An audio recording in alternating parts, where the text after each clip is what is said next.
보발꾼의 사명 감당 모습, 같은 제목으로 두 번째 말씀을 전하겠습니다. 오늘 본문은 어제 말씀드렸던 대로 남유다가 풍전등화와 같은 그런 위기 상황에 처했는데 영적 감각이 탁월한 히스기야가 이 모든 문제를 해결하게 되었다. 다시 부흥의 역사를 만들게 되었다. 말씀을 드렸어요. 그 방법이 뭐냐? 무너진 단을 수축했습니다. 중단되어 버린 유월절 절기 행사를 다시 개최토록 했습니다. 그런데 그 일이 그냥 히스기야 왕 혼자만의 힘으로 되지 않고 보발꾼들이 전국을 다니면서 왕의 편지를 전달했습니다. 그 일로 인해서 결국 역사가 새로워지게 됐습니다. 광주 청사교회도 보발꾼을 자처하는 교인들이 있습니다. 이번 2차 전도 부흥에도 이 보발꾼들이 그 사명을 다할 때 차고 넘치는 역사가 있게 될 줄로 믿습니다. 보발꾼이다. 러너, 뛰는 사람이다. 발 빠른 사람이다. 왕의 포고령 편지를 각 지방 방백들과 백성들에게 전하는 사람들이다. 이걸 전도자다. 이렇게 말할 수 있습니다. 사도행전 버전으로는 증인이다. 보발꾼의 모습 속에서 증인의 사명, 감당 모습 함께 정리해 가기를 원합니다. 전도자의 사명 감당 모습 정리하기를 원합니다. 우리 모두가 이 시대의 보발꾼이다 생각하고 주신 말씀대로 움직여서 추수의 열매 넘치도록 거두는 역사 있기를 바랍니다. 어떻게 사명을 감당했느냐? 첫 번째, 온 이스라엘과 유다에 두루다니며 전했습니다. 6절 말씀, 어디든지 갔고 누구든지에게 전했다. 이걸 예수님 비유로 적용해 보면 산들강 바다 어디든지 가서 출신 성분 지 고와 세대 따지지 말고 누구든지 데려다가 채워라. 누구든지 하나님의 사람들은 다 모이게 해라. 수문앞 광장 부흥에도 남녀노소 구별 없이 다 모이게 되었습니다. 요사바 때에도 어린아이까지 모이게 되었습니다. 그가 누구든지 구원받을 자가 있을 것입니다. 우리는 두루다니면서 하나님의 위대한 뜻을 선포하고 초대하는 우리 교회 되었으면 좋겠습니다. 두 번째 사명 감당 모습을 보니까 조롱을 당했다. 10절, 언제나 주의 일에는 방해 세력이 있습니다. 광주 청사교회가 부흥하고 위기의 때 기도하고 전도 열심히 하면 칭찬해 줘야 될 거 아닙니까? 그런데 무리한다 그럽니다. 적당히 하라고 합니다. 아니, 교회가 정상적인 사명을 감당하는데 무엇이 무리입니까? 사도행전 교회 보십시오. 사도들이 옥에 갇혔다가 나오면 다시 설교하고 다시 그들은 전도하고 협박을 받고도 다시 또 복음 전하면 우리 죽는데 감옥 갔다 와서 이렇게 말하니까 그들이 한마음으로 빌기를 다하며 뭐라고 빌었습니까? 우리를 지켜주세요. 이게 아니고 담대히 하나님의 말씀을 증거하게 하여 주옵소서. 그리고 필기를 당함에 성령께서 충만케 되어서 사명을 완수하게 되었다. 여러분, 주의 일하는 사람은 상급도 받지만은 쌍욕을 먹습니다. 전도 열심히 하면 소금 세례도 받습니다. 구정물을 던져버리기도 합니다. 여러 가지 시비에 휘말리기도 합니다. 전도팀들, 전도를 맡아서 하다 보면 교회에서 별소리를 다 듣습니다. 아무 부서도 보이지 않고 전도팀만 있건만 전도팀만. 저도 서울에서 전도팀을 만들어가지고 부목사 시절에 움직여봤는데 장로님들이나 일부 그 다른 사역회 맡으신 분들이 불편한 감정을 내비치더라고요. 우리 교회는 전도부서 외에는 다른 부서는 없고만 없어. 막 이러면서 성질을 내고 자리 좀 안내해 주라 그랬더니 비켜주라 그랬더니 나도 은혜 받아야 된다 그러면서 안 비켜주고. 와, 이게 쉬운 일이 아닙니다. 전도를 하다 보면 여러 가지 시비에 휘말리게 되고 불편한 소리를 듣게 되고, 이때 보발꾼들을 기억하셔야 돼요.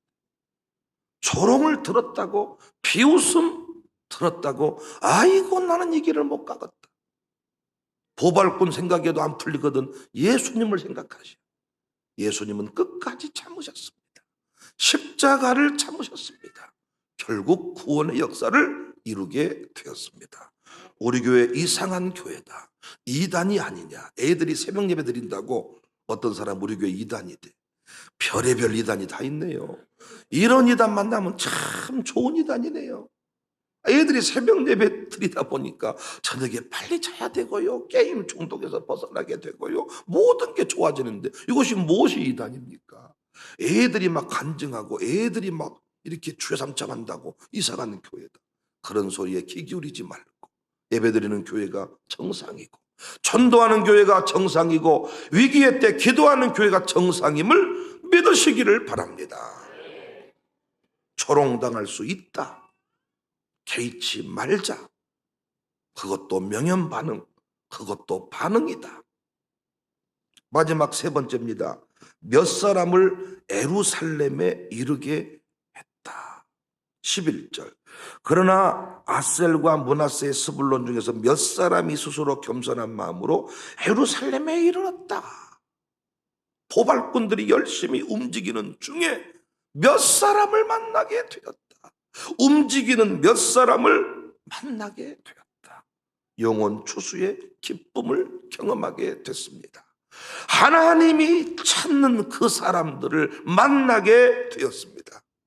히스기야 당시에 남북 이스라엘이 철저하게 타락하고 불순종해서 소망이 보이지 않았습니다. 하나님은 그 가운데서도 남은 자들을 찾아 불러내셨습니다. 아합의 지독한 우상숭배와 폭정 아래에서도 바알에게 머리를 숙이지 아니한 7천 남겨두신 것처럼, 오늘 또 하나님은 죄로 가득한 이 땅에서, 다 두려움과 공포에 붙들려 있는 이 시점에서 하나님은 찾으시는 영혼이 있어요. 하나님께서 찾으시는 영혼이 있다. 알고 그걸 찾고 부르신다. 그래서 바울은 자신의 삶을 복음에 참여하는 삶이다, 복음을 위한 삶이다. 고린도전서 9장 19절 이하를 보면, 모든 사람에게 내가 자유롭지만은 매일 것이 없지만은 스스로 내가 종노릇하게 된 것은 아무쪼록 몇 사람이라도 구원하고자 합니다. 아무쪼록 몇 사람이라도 구원하고자 합니다. 우리가 전도 부흥회를 통해서 경험하는 게 뭡니까? 하나님이 사랑하시는 사람이 있구나, 하나님이 찾으시는 사람이 있구나. 어떤 분은 나는 이분 놓고 기도했는데 전혀 생각지도 않았던 분들이 와서 주인공이 되더라는 거예요. 하나님이 찾으시는 사람이 있구나. 기도에는 또 어떻습니까? 목마른 자들이 있구나, 갈망하는 자들이 있었구나. 기도회가 아니었으면 그 사람 인생 쓰러졌겠구나, 이걸 느낍니다. 그래서 우리는 오늘 또 복음에 동참하는 삶을 살아야 합니다. 겸손한 마음으로 돌아올 사람을 찾아야 합니다. 여러분, 추수의 기쁨은 이름 말할 수가 없어요. 추수의 기쁨은, 농부는 그래서 씨를 뿌리는 거예요. 남의 땅에다가 뿌려버린다니까요. 이웃집 울타리에다가 뿌려본다니까요. 추수의 기쁨, 고추를 심어가지고 열매를 따먹는 기쁨은 이름 말할 수, 마트 가서 사 먹는 기쁨도 있지만은, 내가 고추를 심어가지고 고추를 오는 사람들한테마다 고추 좀 따가시라고, 고추 좀 따가시라고, 내가 심은 고추라고. 이번 총회장 대신 울산 대암교회 백왕식 목사님이란 분이 계시는데, 그 교회 장로님 중에 한 분이 지금 국민의힘 원내대표 김기현 씨입니다. 근데 이번에 그 총회를 하는데, 이제 여러 가지 총회가 보통 막 4일, 5일 하는데 코로나 때문에 하루로 단축해서 회의를 하니까 정신이 없어요. 막 빨리빨리 진행을 이렇게 하는데, 거기에 다 인사 말씀하러 온 거예요. 서울에서 국회 중인데도 자기 교회 담임 목사님이 총회장이 되시고 자기 교회에서 총회를 하니까 내려와가지고 인사말을 하는데 유튜브 실시간을 제가 보았습니다. 목사장로 기도회 할 때도 찾아오셔가지고 이번에 우리 담임 목사님이 부총회장 되시는데 목사님들 도와주셔서 감사하다고 그때도 인사를 하더라고요. 이번에도 인사말을 들어보니까 참 감동이 돼. 원내대표 옆에 울산 남구청장이 함께 섰어요. 근데 소개를 하는 거예요. 그리고 홍준표 씨 부인이 아마 권사님이라고 그러더라고요. 이렇게 같이 섰어요. 그 소개를 하면서 이번에 우리 담임 목사님이 총회장이 되셨는데 총대 여러분께서 도와주셔서 진심으로 감사를 드립니다. 다 이러면서요. 이제 뭐 이런저런 얘기를 하면서 옆에 있는 분이 울산 남구청장인데 이분 저의 전도의 열매입니다. 제가 당신 앞으로 인생 대박 나고 싶거든. 정치를 제대로 하고 싶거든. 예수님 믿어야 된다. 전도를 했더니 복음을 받아들여가지고 우리 교회 안소집사가 됐다는 거예요. 그래서 그 울산 대암교회는 참 그분이 그 김기현 씨가 울산시장을 지낸 분이거든요. 울산시장하고 국회의원하고 지금 또 남구청장이 거기 안소집사라는 것입니다. 여러분, 우리가 전도한 사람 중에 원내대표가 있을 수가 있고 우리가 전도한 사람 중에 구청장이 있을 수가 있다는 거예요. 그런데 우리는 그냥 겉으로만 눈에 보이는 겉으로만 평가를 하니까 어찌 내가 저 사람을 전도할 수 있게, 저 사람은 다른 사람은 다 몰라도 저 사람은 예수님 믿지 않을 것이다, 이렇게 생각하기가 쉬운데 그렇지 않습니다. 12절 말씀을 보세요. 하나님의 손이 또한 유다 사람들을 감동시켰다는 거예요. 하나님의 손, 전도지를 나눠주는 내 손만 보지만은 보이지 않는 하나님의 손이 함께 그 전도지를 뿌릴 때, 내가 초대장을 보낼 때 보이지 않는 하나님의 손이 성령께서 역사하셔서 반드시 돌아올 자 돌아오게 하신다는 겁니다. 하나님의 손을 믿고 움직이시기를 바랍니다. 여러분, 움직이면 비웃음도 있고 조롱도 있지만은 반드시 한 영혼이 돌아올 때 여러분 세상에서 경험할 수 없는 기쁨을, 돈으로 살 수 없는 기쁨을 여러분이 경험하게 될 것입니다. 자꾸 교회에서 피토 세력이 되고 자꾸 교회에서 삐딱한 사람이 되고 자꾸 교회에서 인기 없는 사람이 된 것은 영혼 추수의 기쁨을 경험하지 못하기 때문에, 그래서 다른 사람들 전도에 오면 그 꼴을 못 보는 거예요. 내가 그 추수의 기쁨을 맛보면, 내가 그 일에 경험 있으면 전도한 사람들을 위로할 수 있게 되는 거예요. 그래서 우리 교회가요, 자리를 지키는 것도 매우 중요하지만 이제는 추수의 때가 되었다. 반드시 이번에 구원할 몇 사람이 있을 것입니다.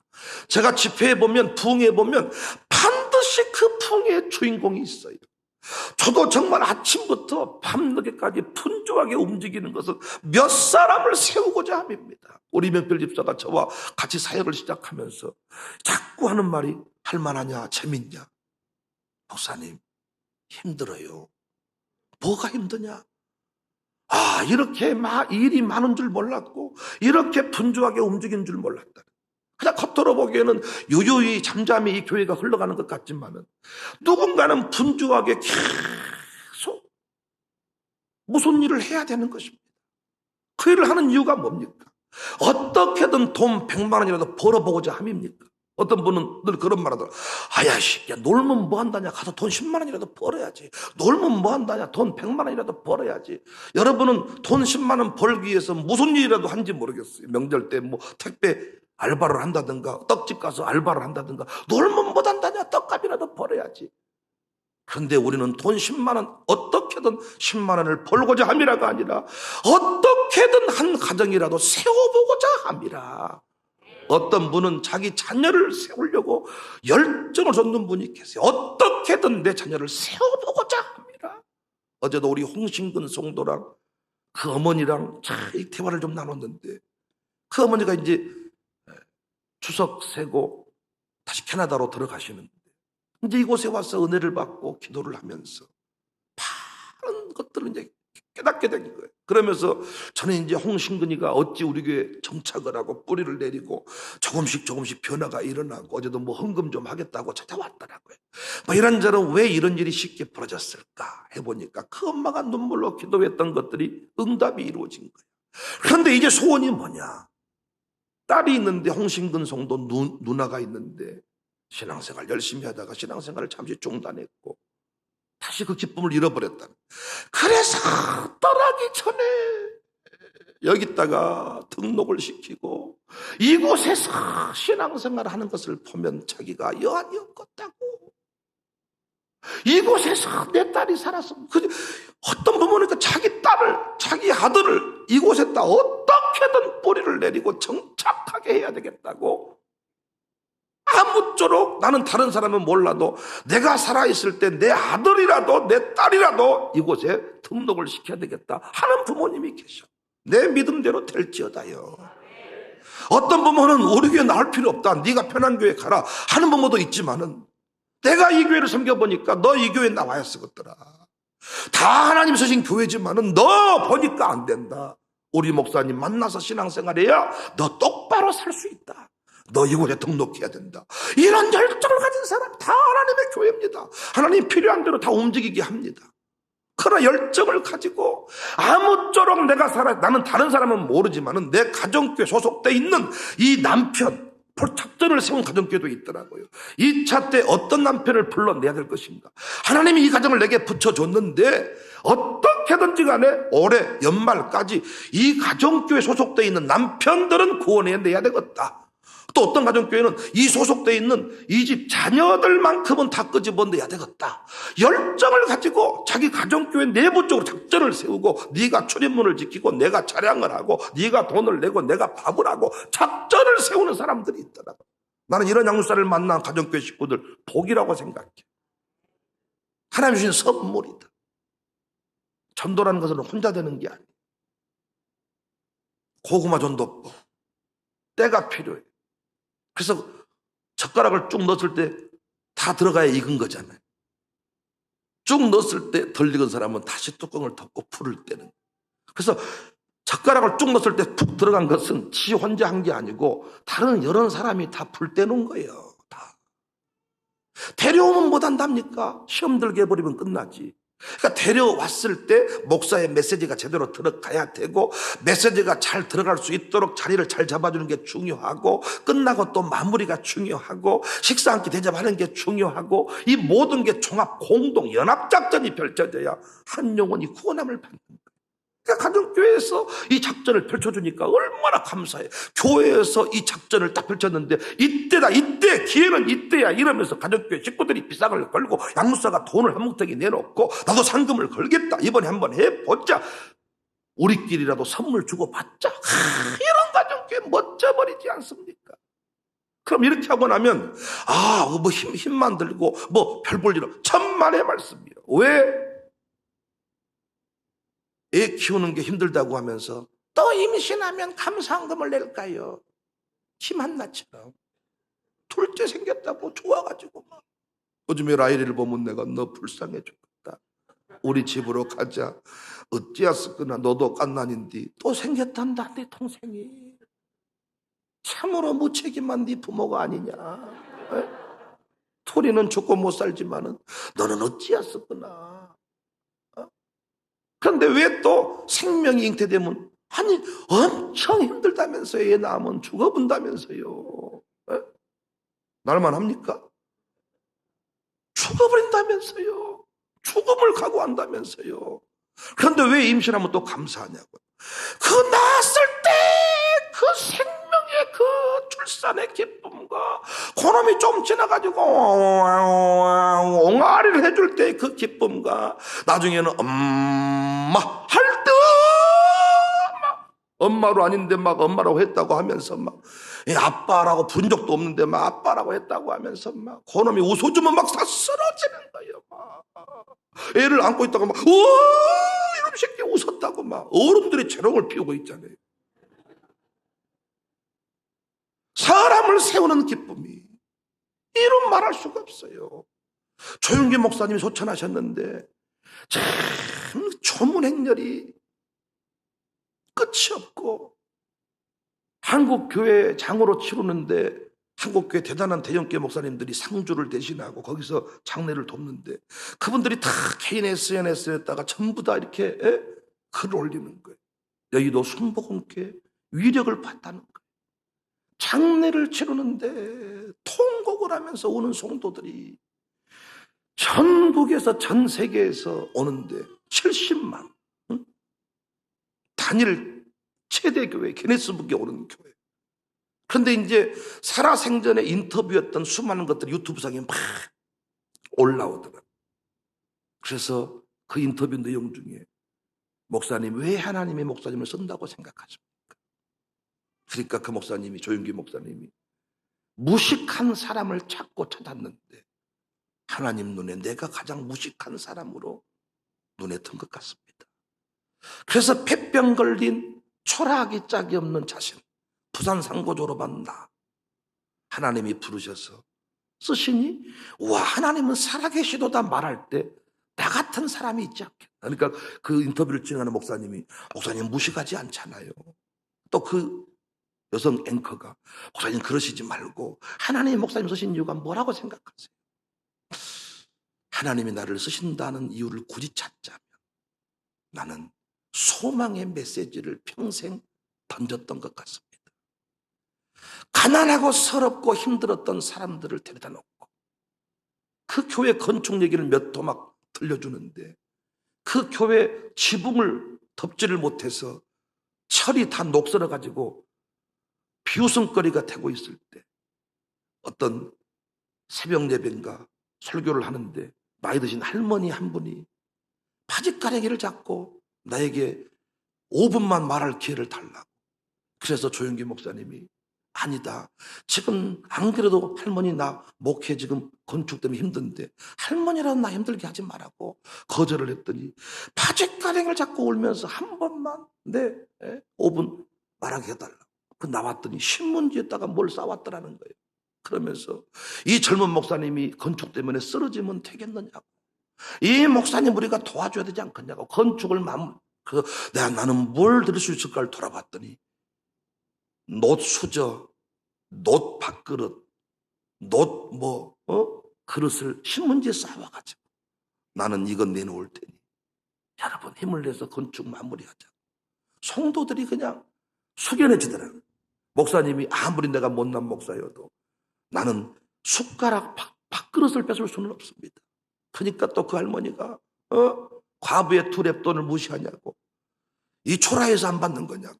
그래서 그 목사님이 그걸 받아가지고 광고를 했다는 거예요. 이런 할머니가 이걸 가지고 왔는데 이거 살 사람 있느냐고, 여러분이 다시 사면 좋겠다고.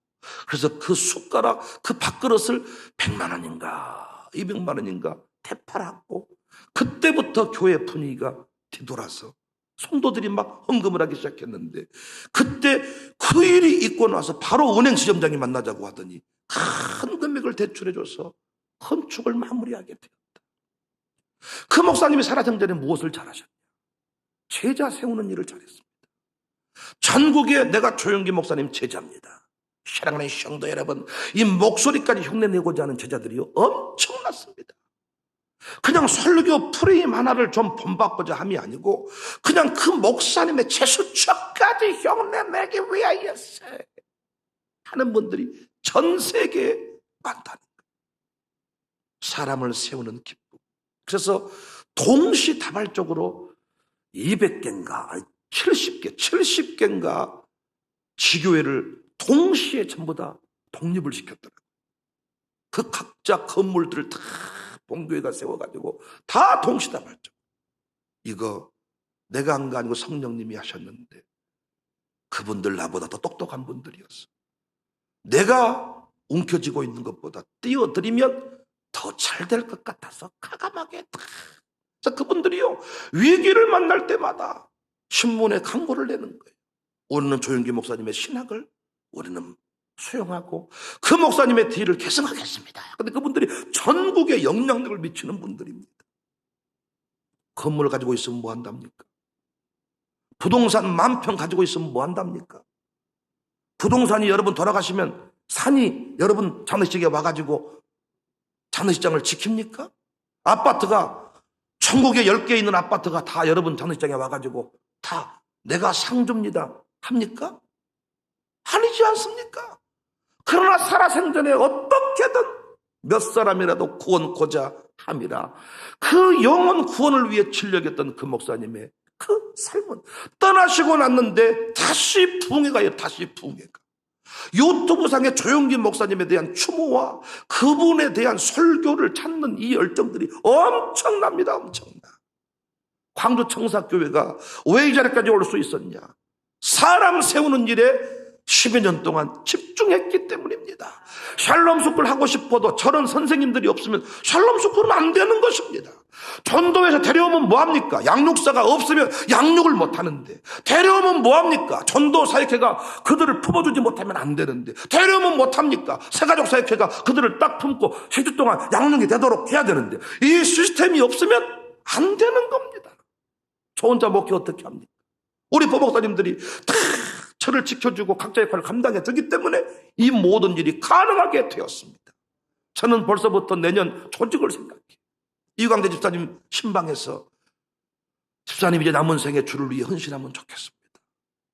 혼면하니까 고개를 끄덕거리시더니 목사님은 참 대단하다는 거예요. 뭐가 대단하냐 그랬더니 어떻게 구석구석에 그렇게 일꾼들을 찾아내서 위대한 젊은 사역자들을 그렇게 세워가냐는 거예요. 그 집 양육사가 김승욱, 이명선인데 그를 두고 하는 얘기 같아. 어떻게 목사님은 그렇게 젊은 사람들을 찾아내서 세우냐는 거예요. 이 교회가 위대한 것은 여러분이 위대하기 때문입니다. 이 교회가 부흥하게 된 것은 여러분이 기도하는 사람이 되었기 때문입니다. 오늘도 저는 부지런히 몸을 아끼지 않고 움직이는 것은 아무쪼록 땅 한 평이라도 남기고자 함이라. 아무쪼록 젊을 때 집 한 칸이라도 짓고자 함이라가 아니라 아무쪼록 몇 사람이라도 세우고자 함이라. 샬롬 스쿨을 이렇게 우리가 감당하는 것은 아무쪼록 몇 사람이라도 저들 중에 위대한 인물이 세워질 것을 믿기 때문에 광산구청장 후보가 저 안에 들어있고 시장 후보가 들어있고 국회의원 후보가 들어있을 것을 믿기 때문에 어제도 제가 마룻바닥 기도회 때 한 학생의 기도 편지를 소개한 적이 있습니다. 수많은 사람이 도전이 됐습니다. 마룻바닥 기도회 통해서 그 학생이 기도를 다시 시작한 것만으로도 우리는 이미 값을 다 한 거 아닙니까? 목사님 중에 한 분이 또 감동을 먹어서 어제도 백정선 목사님께서 말씀해 주시던데 자기 딸이 광주에 사는데 마룻바닥 교회에 와서 목사님의 은혜를 받으시고 어떻게든 내 딸을 청사교회에 등록을 시켜야 되겠다 하시면서 기도에 불렀고 와서 은혜를 받고 등록을 하겠다 했다는 겁니다. 한 영혼이 돌아왔을 때 주님은 기뻐하시는데 그 영혼이 죽음을 생각하고 그 영혼이 파산을 선고하고 그 인생이 무너져 버렸다면 어떻게 됐을까요? 어제도 우리 서현미 집사랑 대화 나눌 일이 있었는데 이 교회가 아니었으면 그 가정은 파산이 났습니다. 눈물로 살아온 세월들에 태윤이 한 사람을 세우기 위해 눈물로 살아왔던 서현미의 인생 스토리를 제 하나님 옆에서 한참 동안 울었습니다.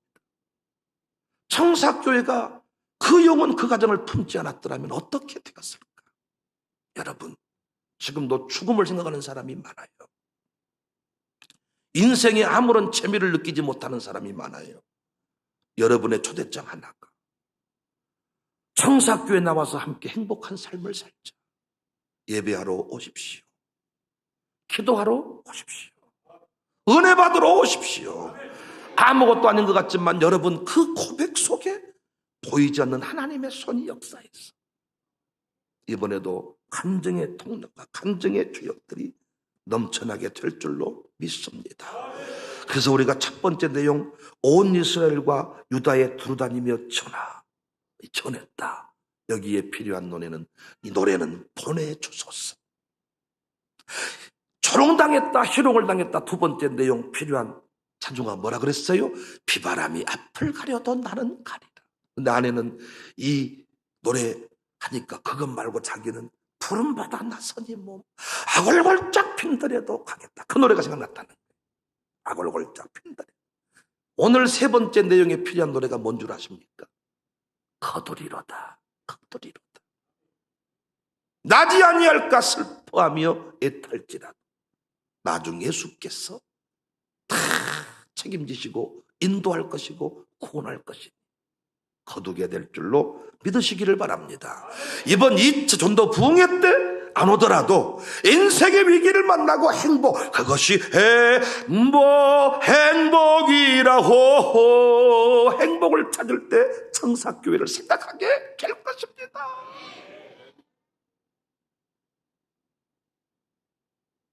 요한복음 4장 35절 36절 너희는 넉 달이 지나야 추수할 때가 이르겠다 하지 아니하느냐. 그러나 나는 너희에게 이르노니, 여러분 이 말씀 가슴에 새기시기를 바랍니다. 너희 눈을 들어 밭을 보아라. 휘어져 추수하게 되었도다. 지금 사람들은 전도가 끝났다고 말하지만은 아닙니다. 영적인 눈으로 보면 지금이 추수의 때입니다. 36절 거두는 자가 이미 싹도 받고 영생에 이르는 열매를 모으나니 이는 뿌리는 자와 거두는 자가 함께 즐거워하게 하려 함이라. 지금이 초로의 찬스입니다. 지금이 하나님이 쓰실 위대한 일꾼을 찾을 초로의 찬스입니다. 지금 튀어오르는 사람을 참는 것은 하나님 나라의 엄청난 소득이 될 것입니다. 여러분 도전합시다. 저도 더 열심히 몇 사람이라도 구원하고자 합니다. 몇 사람이라도 세우고자 합니다. 초단위 분단위로 스케줄을 짜서 움직입니다. 우리 모두 추수꾼의 사명, 보발꾼의 사명. 신천지가 추수꾼이란 말을 써가지고 우리가 쓰기 좀 그러니 우리는 보발꾼이라고 할까요? 보발. 더 이단이라 그러겠네요. 보발꾼. 보발꾼이 뭐냐고? 12지파장 보발꾼. 이번에도 하나님께서 우리를 쓰실 줄로 믿습니다.